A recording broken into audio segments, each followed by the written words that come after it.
நீங்கள் சொந்தமாக digital car rental business ஆரம்பிக்க தயாரா? சுவிட்சர்லாந்தில் இப்போது புதிய வாய்ப்பு. சிட்டி மூவ் மொபிலிட்டியுடன் உங்கள் கனவை நனவாக்குங்கள். முழுமையான சப்போர்ட், மாடர்ன் சிஸ்டம், எளிய செட்டப் மூலம் நீங்கள் உங்கள் சொந்த கார் வாடகை வியாபாரத்தை தொடங்கலாம். இன்றே தொடங்குங்கள். மேலதிக தகவல்களுக்கு QR கோடை ஸ்கேன் செய்யுங்கள் அல்லது இப்போது எங்களை தொடர்பு கொள்ளுங்கள். சிட்டி மூவ் மொபிலிட்டி, உங்கள் வெற்றிக்கான நம்பிக்கையான துணை.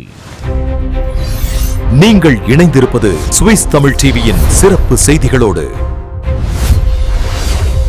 Hi, welcome to Swiss Tamil TV. அன்பான சொந்தங்கள மற்றும் ஒரு சிறப்பு செய்தி பகுதியில், அதுவும் சுவிட்சர்லாந்தில் இந்த வாரத்தில் பெரிதாக பேசப்பட்ட செய்திகள் சம்பந்தமாக பார்க்க போகிறோம். எந்தெந்த துறைகளில் பேசப்பட்டிருக்கு அது சம்பந்தமான விரிவான தகவலாகவும் இந்த எபிசோடை நீங்கள் பார்த்துக்கலாம். இந்த வாரத்தில் சுவிட்சர்லாந்தில் அரசியலாக இருக்கலாம், பொருளாதாரமாக இருக்கலாம், வேலைவாய்ப்பாக இருக்கலாம், ஓய்வூதியமாக இருக்கலாம், என் போக்குவரத்து துறைகளையும் பல முக்கியமான மாற்றங்களோடு விவாதங்களும் சூடுபிடிச்சது. குறிப்பாக குடியேற்ற கட்டுப்பாடு தொடர்பான விவாதம் தான் இது எல்லாத்துக்குமே தலைப்பு அப்படின்னு, அதாவது கவனத்தை ஈர்த்திருக்கு அப்படின்னு பார்க்கலாம். முதல்ல இப்போ சுவிட்சர்லாந்தில் அதிகமா பேசப்படுறது நோ டு 10 மில்லியன், 10 மில்லியன் மக்களுக்கு இல்லை அப்படி என்ற முன்மொழிவு தான். இது சம்பந்தமா பார்த்தோம்னா இந்த முன்மொழிவை கொண்டு வந்ததே SVP அப்படின்னு சொல்லக்கூடிய சுவிஸ் மக்கள் கட்சி தான். இந்த கட்சி சுவிட்சர்லாந்துடைய மக்கள் தொகை 10 மில்லியனை தாண்டக்கூடாது, அதுதான் எங்களுடைய அடிப்படை நோக்கம், அதால பாரிய பிரச்சனைகள் வருது அப்படின்னு சொல்றாங்க. அதனால குடியேற்றத்தை கட்டுப்படுத்தணும் அப்படின்னு பாதுறாங்க. ஆனா இந்த திட்டம் நடைமுறைக்கு வந்துச்சுன்னா சாதாரண குடும்பங்களுடைய வாழ்க்கை செலவுகள் கூட அதிகரிக்கலாம் அப்படின்னு எச்சரிக்கைகள் வெளியாகுது. சுவிட்சர்லாந்து தொழிற்சங்க கூட்டமைப்பினுடைய பொருளாதார நிபுணராக இருக்கக்கூடிய டேனியல் லாம்பார்ட் என்ன சொல்றாருன்னா,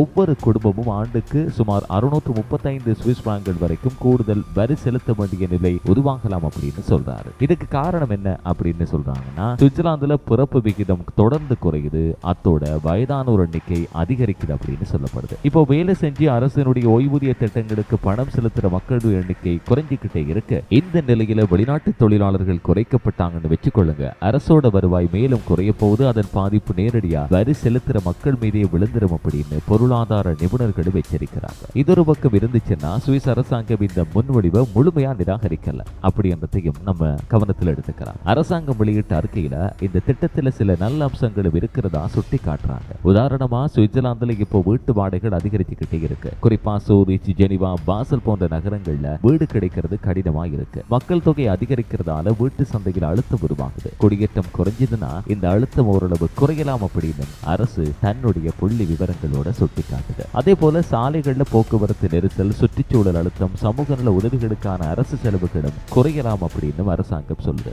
ஆனா எதிர்மறை விளைவுகளும் மிகப்பெரியதா தான் இருக்கு. குறிப்பா சுகாதாரம், கட்டுமானம், ஹோட்டல் துறை, தகவல் தொழில்நுட்பம் இப்படியான துறைகள்ல வெளிநாட்டு தொழிலாளர்களை எல்லாமே நம்பி இருக்காங்க. அங்கு தொழிலாளர் பற்றாக்குறை அதிகரிக்கலாம் இதன் மூலமாக அப்படின்னு எச்சரிக்கப்படுது. இதனோட தொடர்புடைய இன்னொரு முக்கிய செய்தியை பார்த்தோம் அப்படின்னா, புதிய ஆய்வு ஒன்றின்படி இந்த குடியேற்ற கட்டுப்பாட்டு திட்டம் அமலுக்கு வரும் என்று வச்சுக்கொள்ளுங்க, எதிர்காலத்தில் சுவிட்சர்லாந்துல 87,000 முதல் 2,45,000 வரைக்கும் தொழிலாளர் பற்றாக்குறை உருவாக போகுது அப்படின்னு சொல்றாங்க. இது ரொம்பவே முக்கியமான எச்சரிக்கையாக பார்க்கப்படுது. ஏன்னா இப்போது கூட பல துறைகள்ல திறமையான ஊழியர்களை கண்டுபிடிக்கிறதுல நிறுவனங்கள் ரொம்பவே சிரமப்படுறாங்க. குறிப்பா மருத்துவமனைகளா இருக்கலாம், முதியோர் பராமரிப்பு மையங்களா இருக்கலாமே, பொறியியல் துறைகளையும் பணியாளர் தேவை அதிகமாகவே இருக்கு. இதனால இந்த விஷயத்தை தெளிவா பார்த்தே ஆகணும். அடுத்த நல்ல செய்தி ஒண்ணு பார்க்கலாம். சுவிட்சர்லாந்து அத்தோட லண்டனுக்கு இடையே பார்த்தா நேரடி தொடருந்து சேவை உருவாகிறதால மக்களுக்கு மகிழ்ச்சியான செய்தியாக இதை பார்க்கலாம். சுவிஸ் தேசிய தொடருந்து நிறுவனமா இருக்கக்கூடிய SBB அத்தோட பிரான்சினுடைய SNCF Voyages நிறுவனங்கள் யூரோஸ்டாரோட இணைஞ்சு புதிய திட்ட ஒப்பந்தத்துல கையெழுத்திடுறாங்க. இதன் மூலமா எதிர்காலத்துல சுவிட்சர்லாந்துல இருந்து நேரடியா லண்டனுக்கு செல்லக்கூடிய ரயில் சேவை உருவாகலாம் அப்படின்னு சொல்றாங்க. இது நடைமுறைக்கு வந்துச்சுன்னா என்ன நன்மைகள்னா, விமான பயணத்துக்கு மாற்றாக வேகமான அத்தோட சுற்றுச்சூழலுக்கு உகந்த பயண வசதி மக்களுக்கு கிடைக்க போகுது. குறிப்பா சூரிச்சில்னா ஜெனிவாவிலிருந்து நேரடியா லண்டனுக்கு செல்லலாம் அப்படின்னு சொல்லப்படுறதுனால பலருக்கு பெரும் வசதியா இருக்க போகுது. இப்போ ஓய்வூதியம் தொடர்பான நல்ல செய்தியை பார்த்தா, 2026ஆம் ஆண்டுல சுவிட்சர்லாந்துல ஓய்வு பெறக்கூடிய மக்களுக்கு அதிக நன்மை கிடைக்க போகுதாம்னு சொல்றாங்க. 2025ஆம் ஆண்டு ஓய்வூதிய நிதிகள் எல்லாம் சிறந்த முதலீட்டு வருவாயை பெறுது. அதன் காரணமா ஓய்வூதிய சேமிப்புகளுக்கு வழங்கப்படக்கூடிய வட்டி விகிதமும் சாதாரண சாதாரணமாகவே உயருது. சராசரியா 4.33% வரைக்கும் வட்டி கிடைக்குமா. இது சுவிட்சர்லாந்தில் வேலை செய்து வரக்கூடிய வெளிநாட்டு ஊழியர்களுக்கு நல்ல செய்தியா இருக்கு. குறிப்பா பல வருடங்களா பிபிஜி இல்லனா இரண்டாம் நிலை ஓய்வூதிய திட்டங்கள்ல பணம் செலுத்தி வர மக்களுக்கு இது எதிர்கால பாதுகாப்பை அதிகரிக்கும் என்று சொல்றாங்க. இறுதியா பார்த்தா சுவிட்சர்லாந்தினுடைய பொருளாதார வெற்றியை பற்றிய புதிய நூல் ஒன்று வெளியாகி இருக்கு, பேசப்படுது. சுவிட்சர்லாந்து